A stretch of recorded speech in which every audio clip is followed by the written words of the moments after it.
Hey y'all, this is day 3 of my 30-day plan to make videos and begin my content creation journey.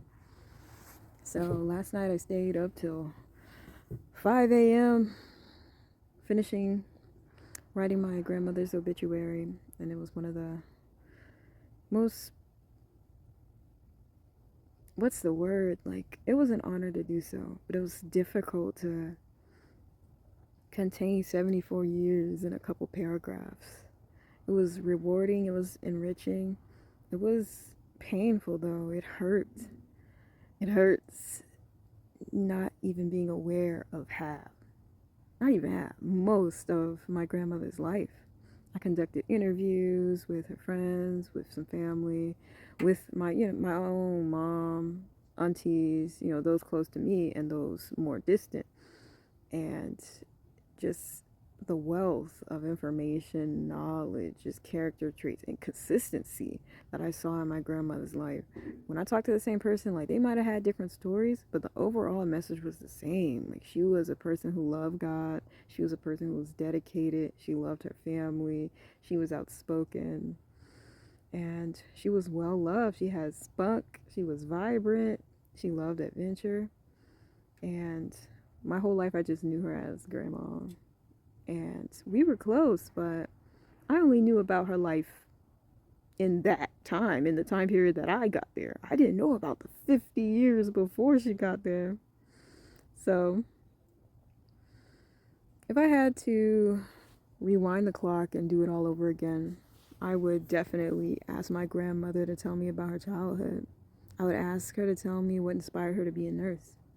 I would ask her what inspired her to keep the faith and stay in her particular Christianity denomination when there's so many to choose from, when she didn't even have to stay a Christian if she was raised that way. Like I would just ask her like about these life choices, like what made you stay in this situation, what made you leave that situation. I found out that she moved to my hometown in Augusta, Georgia.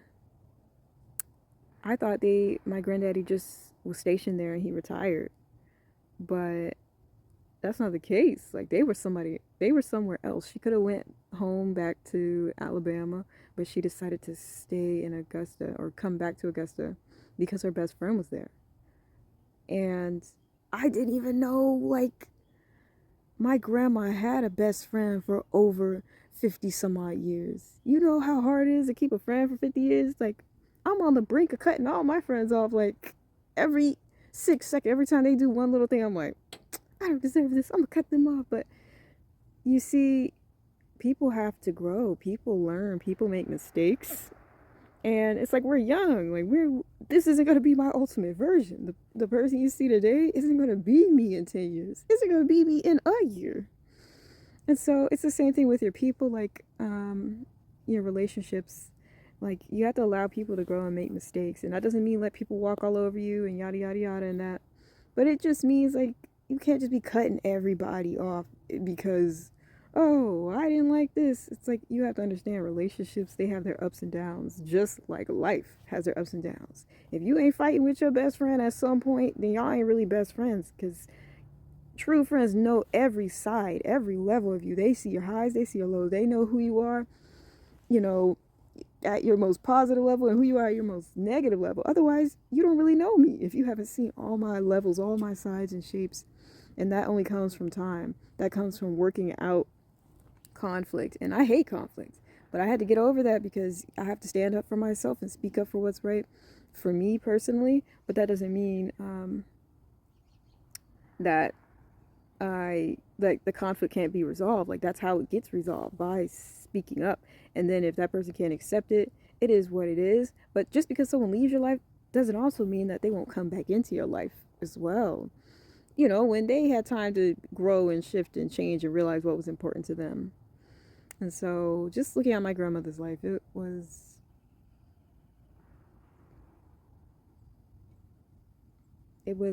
such a legacy.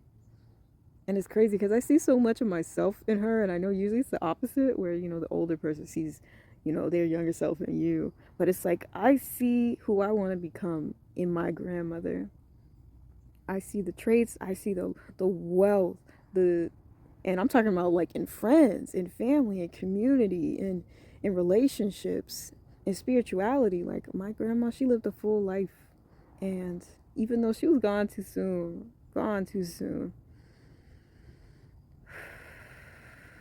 like she lived a life that could be honored. That's something to be proud of, and I can only hope the same for myself. So, thanks for listening to my TED Talk, and I'll see you on tomorrow.